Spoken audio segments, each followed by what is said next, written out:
Hello বন্ধুরা, আমি মিনারুল কথা বলবো আজকে সুপারস্টার জিতকে নিয়ে। কই সেই রাজনৈতিক দালালরা যারা এই জিতকে কোনো পাত্তাই দেয় না, জিতকে নিচে নামানোর চেষ্টা করছে। জিতকে এক কথায় কী বলবো, মানে এতটা পচানোর চেষ্টা করছে যে এই মানুষটাকে মানে সিনেমা থেকে টোটালি বাদ দেওয়ার চিন্তা ভাবনা মানুষের। আর মানে কিছু হেটার্স আছে যারা তো সহ্যই করতে পারছে না। আর সেই জিত আজকে কোনো জানো, IMDb-তে সার্চ করে দেখো যে প্যান ইন্ডিয়ান সুপারস্টারের জিত রয়েছে 4 নম্বর তালিকায়। জিতকে কেউ পাত্তা দেওয়ার দরকার নেই। আসলে জিত যে জিতি সেটা কিন্তু অলরেডি তিনি প্রমাণ করে দিয়েছে। যারা বড় বড় উচ্চ লেভেলে জাস্ট মানে এসব নিয়ে কাজ করে থাকে তারাই কিন্তু জানে যে এই মানুষটার আসলে অবস্থান কোথায়। আসলে আমাদের মতন কয়েকটা সিম্পল মানুষ মানে এই মানুষটাকে যেভাবে নিচে নামানোর চেষ্টা করছে, আসলে এটা কিন্তু ঠিক নয়। IMDb-তে সার্চ করে দেখতে পারো এবং তোমরা এটাই লিখবে IMDb 5 top pan Indian superstar লিখে সার্চ দিলে যে তোমরা দেখতে পাবে যে এই মানুষটার তালিকা কিন্তু 4 নম্বরে আছে।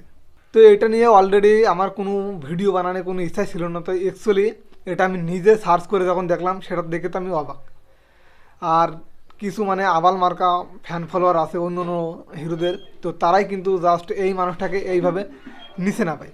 তো আসলে বুঝতে পারলাম যে এই মানুষটার অবস্থান আসলে কোথায়। এবং তোমরা হয়তো অনেকেই আছো যারা এই মানুষটাকে পছন্দ করো না। তো আসলে অ্যাকচুয়ালি এটাই কোনো যায় আসে না। আসলে এই মানুষটার অবস্থানটা আসলে কোন জায়গায় সেটা তো গুগল আমাদের প্রমাণ করে দিয়েছে, এবং যারা এইসব সিনেমা নিয়ে বিশ্লেষণ করে তারাই জানে যে এই মানুষটা আসলে কোন লেভেলের একজন অভিনেতা। তো আসলে বাংলাদেশে যারা সাকিবকে অনেক ভালোবাসে এবং সাকিব খানকে মানে সাকিব খানের সিনেমা নিয়ে বর্তমানে যে তোলপাড় করছে, ওই সব ফ্যান ফলোয়াররাই কিন্তু বলছে যে জিতের দিন শেষ। আসলে এই মানুষটার দিন আমার জানার মতো কখনোই শেষ হতে পারে না। তো অ্যাকচুয়ালি কেন পারে না, আমরা যখন শাহরুখ খানকে দেখেছিলাম, শাহরুখ খানের কিন্তু পরপর অনেকগুলো সিনেমা কিন্তু ফ্লপ যাচ্ছিল। তো এরপরে এই শাহরুখ খানই কিন্তু 4 বছরের একটা গ্যাপ নেয় এবং এই 4 বছরে তিনি কিন্তু কোনো সিনেমায় নিয়ে আসেনি। এবং তারপরে তিনি সিনেমা নিয়ে এসেছে পাঠান, জওয়ান, ডানকি, এই যে এইসব সিনেমা দিয়ে কামব্যাক করেছে। আসলে এই সিনেমা দিয়ে কিন্তু শাহরুখ খান এটা বোঝাতে চেয়েছে যে রাজার দিন কখনোই শেষ হয় না। তো অ্যাকচুয়ালি সুপারস্টার জিতও কিন্তু তাই। এবং যেখানে কিন্তু সাকিব খানের কোনো নামই নেই, প্যান ইন্ডিয়ান সুপারস্টার। তাহলে বুঝতেই পারছো যে জিৎ আসলে কোন ধরনের অভিনেতা। এবং হয়তোবা জিতের সময় বর্তমানে কিছুটা খারাপ গেলেও আমি বলবো না, যেমন বুমেরাং সিনেমা কিন্তু একটা ভালো সাফল্য দিয়েছে, চেঙ্গিস দিয়েছে, রাবণ দিয়েছে। তো মানুষ সিনেমাটা এই সিনেমাটা কিন্তু একটু ডাউন খেয়েছে। তো তারপরও তোমরা অনেকেই বলছো যে জিৎ তেমন ফ্লপ সিনেমা দিচ্ছে, তো এটা কিন্তু আসলেই ভুল। এবং জিতের যে একটা নতুন সিনেমা আসছে লায়ন, এবং বাংলাদেশের পরিচালক রায়ান রাফি এটা কিন্তু ডিরেক্ট করবে। তো যাই হোক, এই সিনেমাটাও কিন্তু প্যান ইন্ডিয়ানে রিলিজ করা হবে এবং এই সিনেমাটা কিন্তু একটা বিগ স্কেলে তৈরি করা হচ্ছে। আর এই সিনেমাটা সম্ভবত মার্চের দিকেই শুটিং শুরু হবে।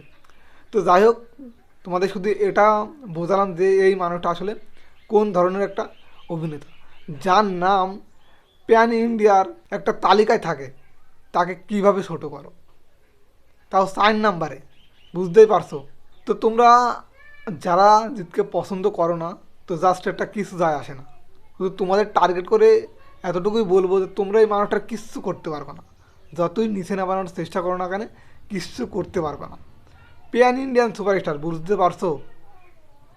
এখানে কিন্তু দেশে চান্স পায় না। প্যান ইন্ডিয়ান সুপারস্টার হিরো, তাও নাম্বার 4-এ আছে, এটা বুঝতে হবে। এটাই আমাদের জিত।